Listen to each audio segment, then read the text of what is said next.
Hi, Matt with eTrailer. Today we're going to be talking about the Thule OutPace Bike Rack on the back for a 2020 GMC Acadia. Now this is going to be a great option if you're looking for something that's not only going to save space on the back of the vehicle, but also your home too. Because this actually has a shank that folds up into itself, so it's a lot easier to work around and you don't have to worry about tripping over it. But first, let me talk about how this rack's going to interact with our vehicle. So right now with our bike on here, with a mountain bike, we still have plenty of space in between our back window and the handlebars. Even if you're on those really bumpy roads, we're not going to make contact. And if you do need access to your hatch, you still have that ability. All you have to do is come over here, pull on this strap, it'll lower down, and there you have it. Now this has a pretty good tote even with the capacity of 55 pounds per bike, so it can even handle your lighter e-bikes. Now when you're lifting it up, just watch out for that pedal here. If you have it in an awkward spot, you might make contact. Here we're just fine. Same thing for the very top. Most cases, you will be fine because even with these mountain bikes, we have clearance. But if yours are extra wide, you might have to pull down on the rack some to get that clearance. But a reason why you might want to do this is if you're out and about, you want to go grocery shopping, you can do that now. Or if you want to get ready for your ride, tie your shoes, or even grab your helmet, you can do that too. Once you're done, just lower this back into position, lift back up on the rack until it clicks. Now if you want to take a closer look at this rack, I'm going to remove my bike. So we're going to have 2 points on the tires that we're holding it down by. Let me lift up on this other arm, get a better look at that. What I like about this is because it's at this extreme angle, it gives you a really good hold on the bike. Same thing for the backside. Over here, you also notice when I pull on this, this will ratchet down, and that's how it gets so tight compared to other bike racks out there. Now when I'm done with that, you come up to the frame. We have this third one here, and since we are making frame contact, I wouldn't recommend anything with a really nice paint job because you wouldn't want to scuff that up. But when we're done here, we can just take our bike off and take it out for a ride.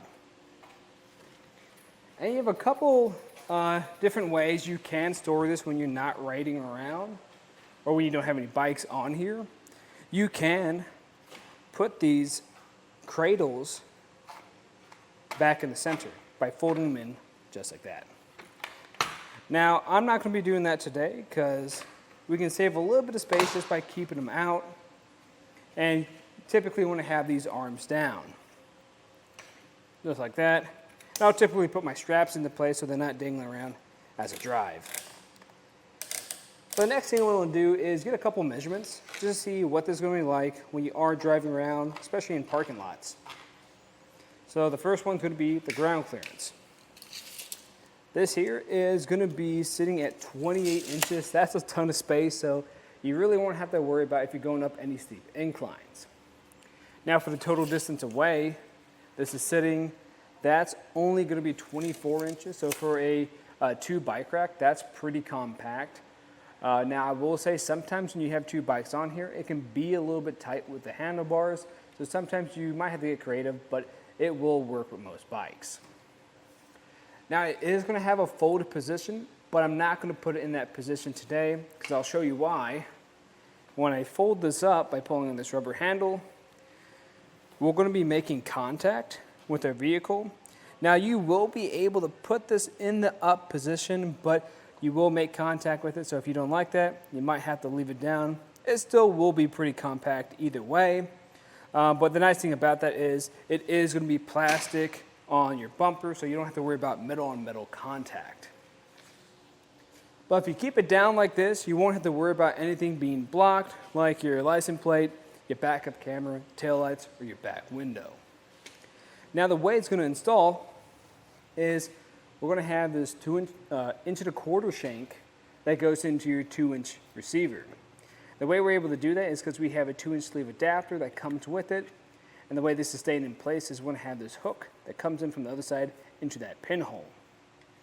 And what's giving this really sturdy hold is going to be this anti-rattle device. As you can tell, it has a key on there, so you have that extra security. The way this works is you just turn this knob and it loosens and tightens it. It's nice that you can pull that out just in case you're in an awkward spot to make that easier for you. And I can actually take this out now. Can I show you how easy this is to store? Just like that. Pull on that hook. That's the nice thing about the hook. You don't have to worry about any extra parts.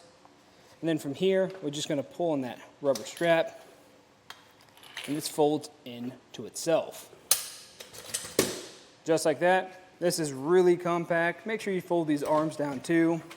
You might have to lift up on the arms a bit. But yeah, this here will save you a ton of room when you're not using it. But of course, if you guys have any other questions, please let us know here at eTrailer. And again, I'm Matt, and thanks for watching.